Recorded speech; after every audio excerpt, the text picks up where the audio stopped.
Et voilà, je suis pressé, je ne trouve plus mes clés de voiture. Forcément, ça arrive toujours au mauvais moment, mais vous n'êtes pas fâché, ça n'a rien à voir. Non, parce que mine de rien, cette expression, elle est carrément souvent utilisée au quotidien en français. Mine de rien. Les amis, me revoici, me revoilà dans ce nouvel épisode du Français by Alex. Vous le savez, sur ma chaîne, je suis là pour vous dévoiler le secret du français parlé, vous dévoiler le secret pour améliorer votre français, pour parler comme des natifs. Certains d'entre vous le savent, j'ai supprimé 300 shorts sur ma chaîne dans lesquels il y avait des expressions de tous les jours utilisées par les natifs au quotidien. Eh bien, j'ai supprimé ces shorts et je fais des compilations à présent au travers de ces vidéos dans lesquelles je réunis 6 expressions du quotidien, 6 expressions pour parler comme un français natif. Concentrez-vous. N'oubliez pas d'activer les sous-titres si vous en avez besoin. Cette vidéo est traduite dans plus de 10 langues. C'est parti pour la première expression, les amis. Qui ne risque rien n'a rien. Qui ne risque rien n'a rien. Exemple. Tu voudrais demander une augmentation à ton directeur? Écoute, prends rendez-vous avec lui, va discuter, dis-lui ce que tu penses. N'oublie pas que qui ne risque rien n'a rien. Si tu lui demandes pas, si tu ne lui parles pas, tu n'auras jamais cette augmentation. Qui ne risque rien n'a rien. Vas-y, fonce. Écoute, je suis en train d'acheter un camping-car pour les vacances. Moi, je l'ai trouvé un petit peu cher hein, quand même. Ce monsieur, il est gentil, mais son camping-car, il est un peu cher. Je vais faire une proposition. On va essayer de négocier. Écoute, hein, qui ne risque rien n'a rien. On verra. Je vais proposer un prix. On verra bien sa réaction. Oui, bah, qui ne risque rien n'a rien. Alors, vous avez compris, qui ne risque rien n'a rien, ça veut dire que si vous n'osez pas faire quelque chose, si vous n'osez pas demander quelque chose, négocier quelque chose pour obtenir quelque chose, eh bien, vous ne l'obtiendrez jamais. Vous ne négocierez jamais. Vous n'aurez jamais ce que vous souhaitez si vous n'osez pas le demander, le discuter. Qui ne risque rien n'a rien. Ça, c'est sûr. Si on ne risque rien dans la vie, eh ben, en général, on n'a pas grand-chose au final. Qui ne risque rien n'a rien, les amis. Et c'est valable en français. Hein. Quand je dis qu'il faut pratiquer, pratiquer, pratiquer, il faut oser. Hein. Qui ne risque rien n'a rien. Ça veut aussi dire que si vous n'osez pas, vous n'y arriverez jamais, les amis. Allez, deuxième expression. C'est déjà ça. C'est déjà ça. Je vais même réussir à poursuivre la petite histoire de la première expression. Tu as discuté avec ton directeur, il te propose une augmentation de 150 € par mois. Bon, bah écoute, c'est pas exceptionnel, mais c'est déjà ça. Il faut peut-être t'en contenter, c'est déjà ça. Prends-les, les 150 € supplémentaires par mois. Tu vois, tu as demandé, tu as osé en discuter avec lui, et bah au final, 150 € par mois en plus, c'est déjà ça. On va continuer avec le camping-car, la négociation. J'ai discuté avec le monsieur au téléphone pour le camping-car. Écoute, il a bien voulu baisser un petit peu le prix. Bon, pas au prix que j'ai proposé, mais il a fait un effort conséquent. Écoute, c'est déjà ça. Je vais aller l'acheter, le camping-car. Oui, oui, il a fait un effort. C'est déjà ça. C'est déjà ça. En l'occurrence, ça veut dire il faut s'en contenter. C'est déjà pas mal. C'est déjà très bien. C'est déjà bien. C'est déjà ça, ça veut dire que, bon, ça aurait pu être mieux, mais c'est déjà ça. Apprenons à nous en contenter. C'est déjà ça. C'est déjà pas mal. On l'entend très souvent au quotidien en français. Troisième expression. Mine de rien. Mine de rien. Et on va encore pouvoir continuer dans nos petites histoires. Parce que, tu vois ton directeur, t'as discuté avec lui.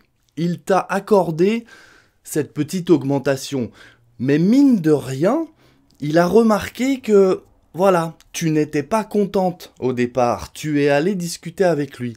Donc, mine de rien, le fait que tu prennes rendez-vous avec lui pour discuter, ça montre qu'il y a un mécontentement dans l'entreprise. Ça montre peut-être qu'il ne paye pas assez ses employés. Donc, mine de rien, je pense que ta démarche est efficace. Bravo. Continuons avec le camping-car que je vais acheter, bien sûr, hein. Non, parce que tu vois, le camping-car, il a baissé un peu le prix. Bon, j'aurais voulu un peu plus de négociation, mais mine de rien, avec la baisse de prix qu'il m'accorde, on va pouvoir acheter plein d'accessoires pour le camping-car. Donc mine de rien, c'est quand même positif. Mine de rien. Non, parce que mine de rien, cette expression, elle est carrément souvent utilisée au quotidien en français. Mine de rien. Mine de rien, ça veut dire ça n'en a pas l'air, on dirait pas, on dirait que c'est pas important, que c'est infime, que c'est pas si bien que ça, mais finalement, le résultat est positif, les conséquences sont positives. Tu n'as pas eu une augmentation extraordinaire, mais mine de rien, les conséquences, eh bien, c'est que le directeur réalise que les employés ne sont pas satisfaits de leur salaire. Donc, mine de rien, c'est positif ta démarche, même si tu n'as pas eu l'augmentation que tu aurais souhaité. Le camping-car, bon, je suis un petit peu déçu parce que le vendeur n'a pas voulu baisser le prix comme je le voulais, mais mine de rien, donc conséquences, concessions, mine de rien, il y a du positif parce que avec la petite baisse de prix, nous allons pouvoir acheter des accessoires. Donc mine de rien, c'est positif. La mine, c'est le visage en général, en langage familier, hein. Donc mine de rien, ça veut dire ça n'en a pas l'air, ça ne se voit pas, mais il y a du positif dans tout ça. Malgré les apparences, on croirait que c'est négatif, mais mine de rien, il y a du positif dans tout ça. Mine de rien. Les amis, petite parenthèse, si jusque-là vous avez appris des petites choses, si vous voulez que je continue à vous proposer des compilations d'expressions du quotidien comme ça, de français parlé, c'est le moment de mettre un petit pouce, si vous le voulez bien. Pourquoi pas un petit commentaire pour me dire « Oui, Alex, continue, j'ai bien aimé cette leçon » ou bien « Non, Alex, je n'ai pas aimé, fais autre chose, tu me fatigues. Je suis prêt à tout entendre. » ou presque. Et puis, pensez pourquoi pas à vous abonner si ce n'est pas déjà fait. Vous cliquez juste en dessous. Et encore une fois, si vous souhaitez avoir accès aux transcriptions de toutes les leçons de la chaîne, ou presque, en format PDF, avoir accès à tout ça, vous cliquez sur rejoindre, hein. Il y a le bouton s'abonner, il y a le bouton rejoindre. Ça coûte, il me semble, 3 € par mois à peine pour avoir accès à toutes les transcriptions. Donc n'hésitez pas à devenir membre de la chaîne. Allez, c'est parti pour la 4e expression du jour. Rien à voir. Rien à voir. Exemple. Tiens, tu me diras quand tu auras 5 minutes pour parler, j'ai des choses à te dire, à vrai dire, faudrait qu'on discute tous les deux. Discuter de quoi? De tes parents? Mais non, rien à voir. C'est pour parler des vacances de cet été. Mais non, pas tes parents, mais ça n'a rien à voir. C'est pour parler des vacances de cet été. On en discute tout à l'heure. Ah, tu penses que Julie et Eric ne veulent pas venir dîner samedi parce qu'ils sont fâchés contre toi? Mais ça n'a rien à voir. Il m'a dit qu'il était fatigué parce qu'il a eu une compétition de sport cette semaine. Il veut se reposer samedi. Mais vous n'êtes pas fâchés. Mais ça n'a rien à voir. Mais non, tu t'inquiètes pour rien. Rien à voir. Ils sont juste fatigués. Ils ont fait trop de sport cette semaine. Rien à voir, ça veut dire il n'y a aucun rapport. Tu te trompes. Tu penses quelque chose, mais non, rien à voir, ça veut dire ça n'a rien à voir, ça signifie il n'y a aucun rapport. C'est une erreur, tu te trompes, tu penses quelque chose, mais ça n'a rien à voir avec la réalité. Donc, encore une fois, comme souvent, ne surtout pas traduire littéralement l'expression. Rien à voir avec les yeux. Pas du tout. Rien à voir, ça veut dire que il n'y a aucun rapport avec la vérité, entre la vérité et ce que tu penses toi. Ça n'a rien à voir. Aucun rapport. Le synonyme parfait de rien à voir, c'est aucun rapport. Il n'y a aucun rapport, ça signifie ça n'a rien à voir. À apprendre, très souvent utilisé. 5e expression, c'est un mot ou 2 mots. Forcément et pas forcément. On l'entend souvent également. Exemple, est-ce que c'est obligatoire d'apporter une bouteille de vin au repas ce soir chez Julie? Franchement, pas forcément. Non, non, pas forcément. On peut aussi apporter un bouquet de fleurs, ça lui ferait très plaisir. Oui, oui, oui. pas forcément une bouteille de vin.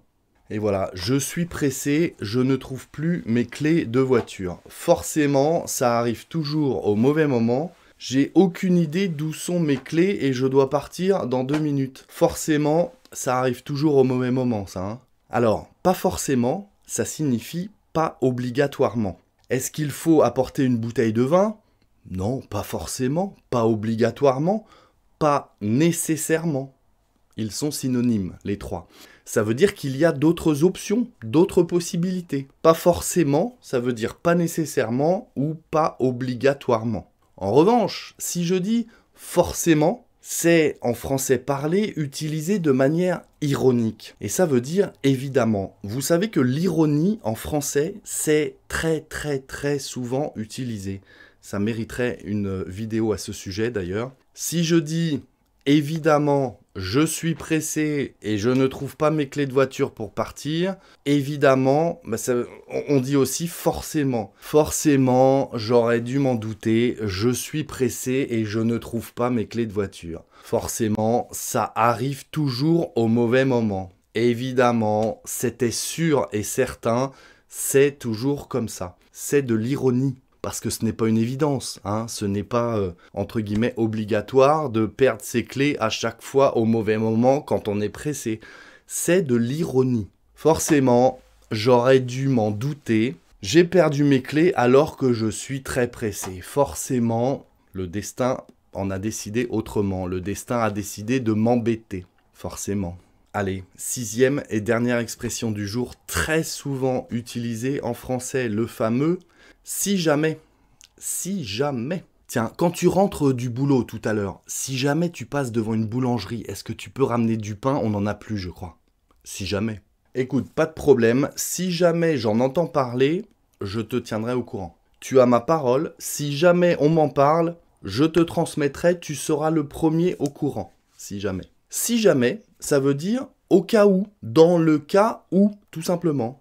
En rentrant du travail ce soir, au cas où tu passes devant une boulangerie, hein, si jamais tu passes devant une boulangerie, n'oublie pas de prendre du pain. Au cas où j'en entends parler ou qu'un ami m'en parle ou quoi, je te transmettrai. T'inquiète pas, je te tiens au courant. Au cas où, si jamais. C'est exactement synonyme. Au cas où, si jamais, sauf qu'en français parlé, on entend très souvent ce fameux si jamais. Très simple, n'hésitez pas à l'utiliser. Voilà les amis, j'espère que cette vidéo vous a plu. Je répète, hein, mais pensez à vous abonner, pensez à mettre un petit pouce, ça fait toujours plaisir et ça m'aide pour YouTube. Hein, je vous passe le blabla. Et puis, si vous en voulez encore, que vous n'en avez pas eu assez, j'ai fait une playlist, mais vous pouvez également me suivre dans cette leçon. À très vite les amis, ciao.